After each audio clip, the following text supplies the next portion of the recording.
बच्चों ये क्लास 8 की वर्कशीट है गणित की और शिक्षा निदेशालय राष्ट्रीय राजधानी क्षेत्र दिल्ली। वर्कशीट नंबर है 2। क्या है वर्कशीट नंबर 2? जो आज की वर्कशीट है ना, ये एलसीएम और एचसीएफ पर, यानी जिसको हम लघुत्तम और महत्तम समापवर्तक बोलते हैं। लघुत्तम समापवर्तक और महत्तम समापवर्तक, ठीक। लीस्ट कॉमन मल्टी फैक्टर और हाईएस्ट कॉमन मल्टीपल। तो इसी एक्सरसाइज में अब हम देखते हैं, सबसे पहले गुणनखंडों के बारे में पढ़ेंगे कि गुणनखंड कैसे निकालते हैं। जैसे 18 के गुणनखंड, 6 के गुणनखंड,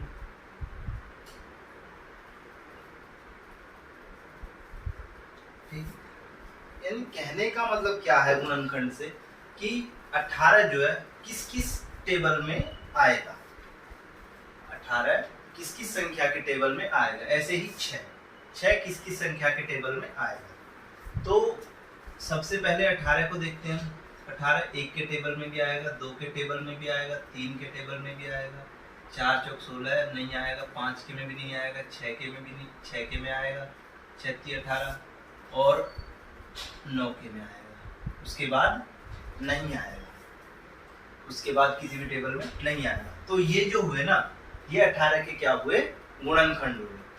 ऐसे ही 6 को देखते हैं। 1 के टेबल में आएगा, 2 के टेबल में आएगा, 3 के टेबल में आएगा, और ये खुद 18 के टेबल में भी आएगा, और ये खुद 6 के टेबल में भी आएगा, अदरवाइज नहीं होगा, ठीक। तो ये हमारा ये जो हुए, ये इसके क्या हुए, गुणनखंड, ठीक भाई। तो सबसे पहली चीज इसमें यही थी कि गुणनखंड निकालना। अगर मैं आपसे एक छोटी सी चीज और है, अगर मैं आपसे एक चीज बोलता हूं कि 5 के प्रथम 5 गुणज लिखिए,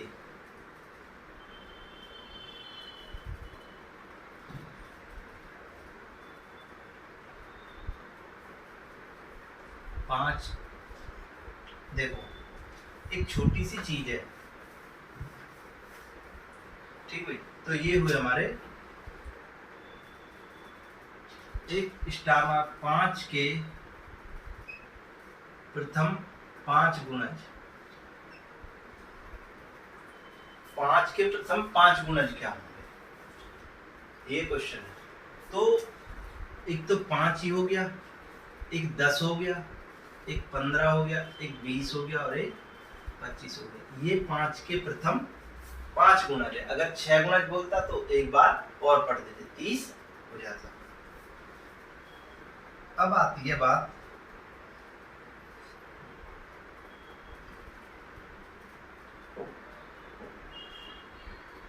इससे, यहां तक अभी तक आपके 2 क्वेश्चन कंप्लीट हो चुके हैं। अब मैं बात करता हूं एलसीएम और एचसीएफ की। देखो हमारे पास 2 नंबर हैं,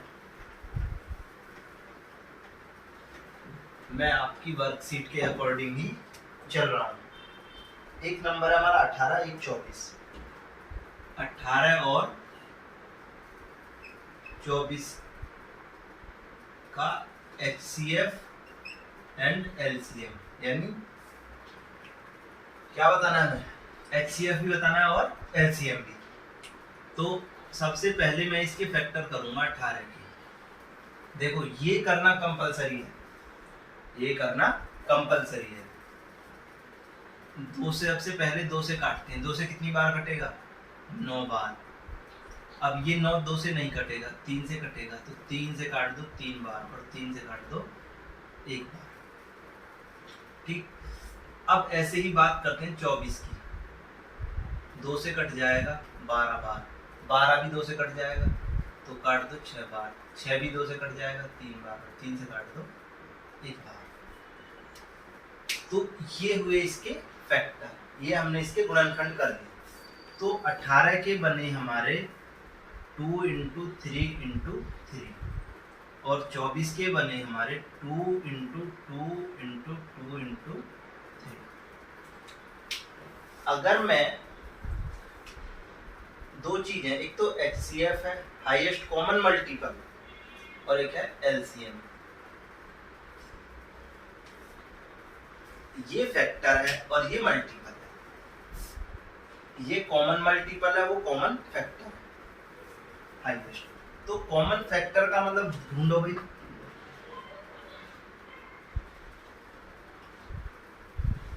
एक कॉमन फैक्टर तो 2 है और एक 3 है, और कोई फैक्टर कॉमन नहीं है। देखो 3 अकेला बच गया, यहाँ भी 2 अकेले बच गए। अगर और भी होता 2 तो उसके साथ इसका पेयर बन जाता 3 नीचे होता तो 3 का उसके साथ पेयर बन जाता।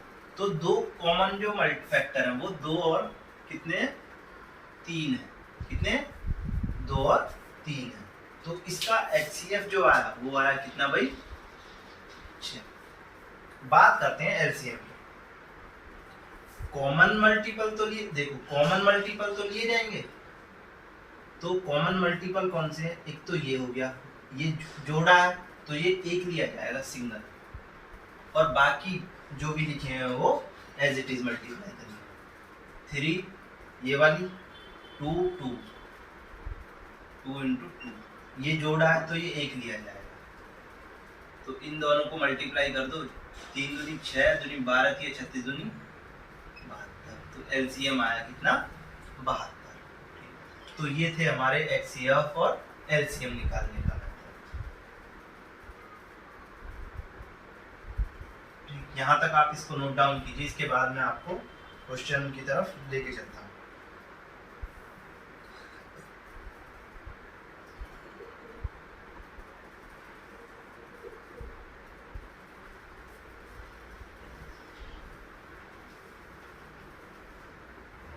अब दूसरा क्वेश्चन हो गया है आपका, पहला क्वेश्चन हो गया गुणनखंड बताओ। 9 के 13 के 16 के बता दोगे? कुछ नहीं करना, बस आपको ये बताना है कि ये किसके टेबल में आते हैं। जैसे मैं दूसरे क्वेश्चन का एक 7 के 12 गुणज बताओ क्या होगा। आपको एक छोटी सी बात है वो ध्यान रखनी है, 12 गुणज 7 के 12 गुणज, पहले 12 गुणज। तो 7 का टेबल पढ़ते हुए चलो और 12 टाइम तक उसको पढ़ो। देखो 10 टाइम तक तो हमको आता ही है, और 2 टाइम और अपना हिसाब लगा के उंगली पे कॉपी पे लिखे कैसे भी आप कर सकते हो। तो 7 एकम 7, 7 दूनी 14,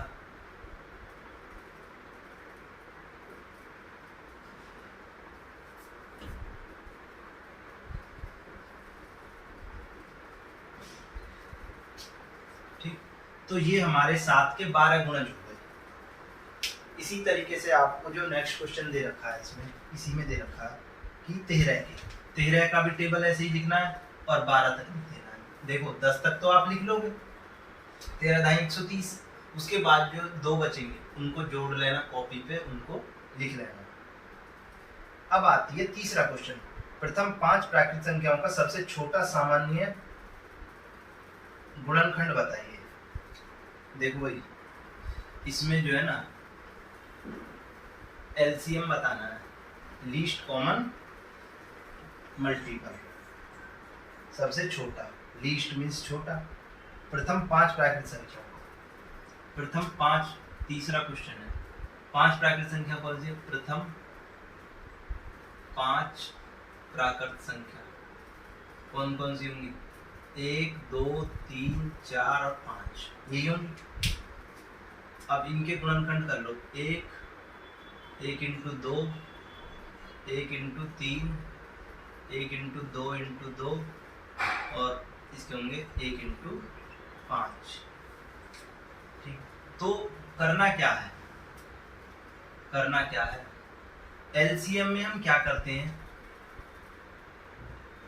मल्टीप्लाई करते हैं, जो कॉमन होता है उसकी एक बार करते हैं, बाकी सबकी कंप्लीट करते हैं। चलो तो 1 इंटू 2 इंटू 3 इंटू 4, 4 में 2 आ गए, जोड़ा आ गया तो 1 लेंगे, तो 5, तो 5 दूनी 10 थी, 30 दूनी 60। देखो 60 जो नंबर है ना सभी से कटेगा, तो ये हुआ हमारा कौन सा क्वेश्चन, थर्ड क्वेश्चन। अब चलते हैं नेक्स्ट क्वेश्चन की तरफ।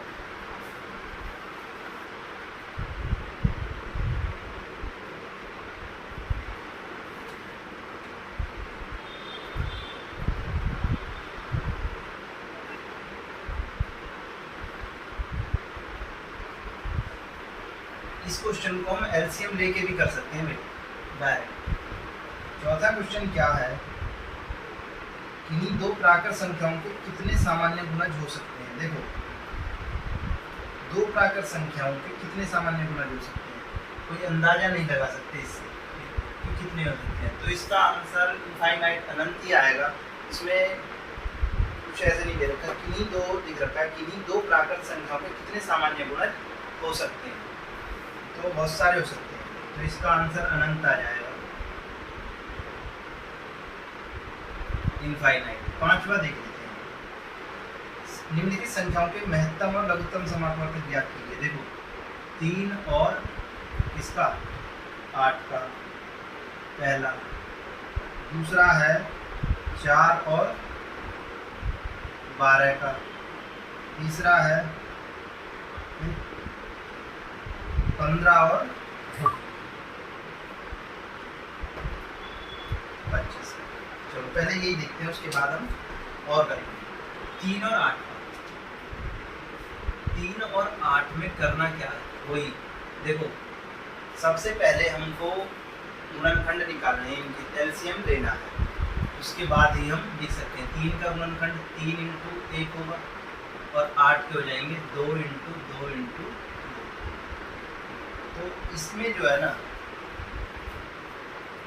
कुछ चीज कॉमन दिखाई दे रही है आपको इन दोनों में, तो एलसीएम हो जाएगा इसका कितना, सिंपल मल्टीप्लाई करनी है एलसीएम की, कितना 8 ये 24। अब एचसीएफ की बात करते हैं। अब इसमें तो कॉमन कुछ है ही नहीं, कॉमन कुछ है ही नहीं, तो एचसीएफ कितना निकलेगा, एचसीएफ आ जाएगा देखो इसका 1, 3 × 6 2 और 3 × 2, तो एचसीएफ कितना आ जाएगा इसका 1, कितना आ जाएगा भाई 1, क्योंकि एक ही तो कॉमन है, बाकी तो कुछ है ही नहीं, जो चीज कॉमन है वही हमको लिखनी है। अब सेकंड में आते हैं 4 के कैसे लिख सकते हैं हम, 2 × 2 और 12 को क्या लिख सकते हैं 2 × 3। एचसीएफ के लिए एक कॉमन ये मिल गया, एक कॉमन ये मिल गया, तो एचसीएफ आ गया हमारा 2 × 2 और एलसीएम आएगा हमारा 2 × 2 × 3, तो ये हो गया 4 और ये हो गया 4 × 12, एलसीएम आ गया 12। अब 15 पे देखते हैं, 15 के फैक्टर क्या होंगे 5 × 3 और 25 के क्या होंगे 5 × 5, तो एचसीएफ के लिए तो कॉमन चाहिए, एचसीएफ तो आ गया 5 और एलसीएम आ गया कितना भाई हमारा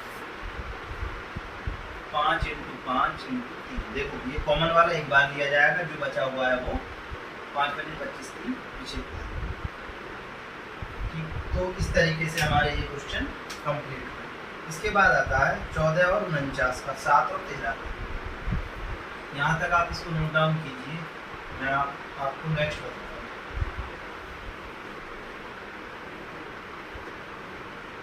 जिसमें कॉमन ना मिले ना उसमें एक होता है एचसीएफ, ये ध्यान रखना, जो महत्तम समापवर्तक है वो एक होता है। 5वां क्वेश्चन चल रहा है 14 और 49। 14 के फैक्टर करोगे 7 × 2, 49 के करोगे 7 × 7, ठीक, तो एलसीएम निकल के आएगा और एचसीएफ निकल के आएगा। एचसीएफ आएगा बस 7, जो कॉमन है वही एचसीएफ, और 7 एक बार लिखा जाएगा × 2 × 7, 98 आ जाएगा हमारा इसका LCM। नेक्स्ट क्या है 13 और 17। देखो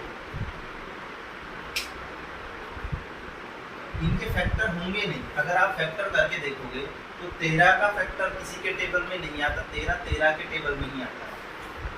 तो 13 का हो जाएगा 13 इंटू 1 और 17 का हो जाएगा 17 इंटू 1। तो HCF तो हो जाएगा इसका 1 और LCM हो जाएगा इसका 13 इंटू 17। 17 3 51 का 1 5 17 एकम 17 और 5 ठीक भाई। तो इस तरीके से हमारे HCF और LCM भी हमारे खत्म हो गए। बच्चों अभी तक जिसने हमारे चैनल को सब्सक्राइब नहीं किया है तो वो हमारे चैनल को सब्सक्राइब कर लें और बेल आइकन को भी दबा लें, जिससे आपको डेली वर्कशीट मैथ की वर्कशीट आपको हम प्रोवाइड करा सकते हैं। चलिए तो अब आज की क्लास यहीं पर ख़त्म करते हैं। तो आपने अब ये जो मैंने आपको कराई है वर्कशीट, इसको अपनी कॉपी में कर सकते हो।